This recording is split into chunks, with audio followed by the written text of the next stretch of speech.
Booth కమిటీలకు సంబంధించిన మన విభాగం పెట్టిన తర్వాత ఇందులో చాలామంది గతంలో కూడా చేసింటారు. టెక్నాలజీ బాగా పెరిగిన తర్వాత మొత్తం అన్ని ప్రక్రియలు కూడా టెక్నాలజీ బేస్డ్ దీనికి కన్వర్ట్ అయ్యాక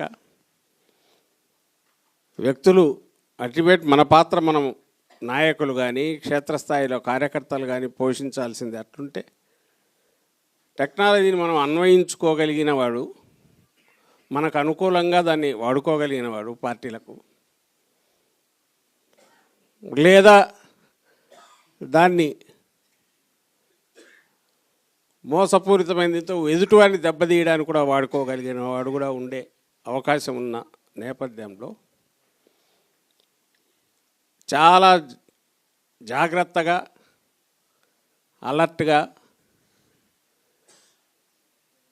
ఎప్పటికప్పుడు అన్నీ ఫాలో అవుతూ మన ఇంట్రెస్ట్ మనం ప్రొటెక్ట్ చేసుకునే ఒక సైన్యం అనేది ప్రతి పార్టీకి అవసరం అవుతుంది. మనం కంట్రోల్ చేయగలిగింది ఎక్కడంటే ఉన్న ఓట్లు తీసేయకుండా దొంగ ఓట్లు రాకుండా ఎట్లా ఆపాలా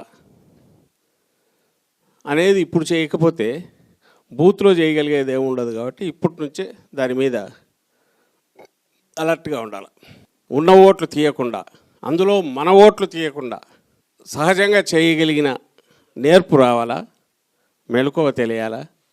తెలంగాణలో ఇళ్ళు తిరుగుతున్నారన్నారు, ఇక్కడ కూడా సెక్రటరియట్ సిబ్బంది వచ్చి డీటెయిల్స్ కలెక్ట్ చేస్తున్నారని అంటున్నారు. అదే అన్నారు, చేస్తున్నారు అంటున్నారు. ఫస్ట్ మన ఓట్లు ఏమున్నాయో చూసుకోవడం, ముందు ఓట్లు ఉన్న ఓట్లన్నీ జాగ్రత్తగా చూడడం, ఇక్కడ ఉన్నారా బయట ఉన్నారా. ఈ స్పెషల్ ఫోకస్ డ్రైవ్ లాగా ఉండాలంటే ఓ టాస్క్ ఫోర్స్ పెట్టి వాళ్ళకు బాధ్యత అప్పచెప్పి, అఫ్కోర్స్ వీళ్ళు మామూలు స్ట్రక్చర్లో ఉన్న జిల్లా అధ్యక్షుడు, కాన్స్టిట్యున్సీ కోఆర్డినేటరు వాళ్ళ నాయకత్వంలోనే ఉంటుంది. కానీ ఇది దీని మీద ఫోకస్డ్గా పనిచేస్తుంది ఓ డ్రైవ్ లాగా.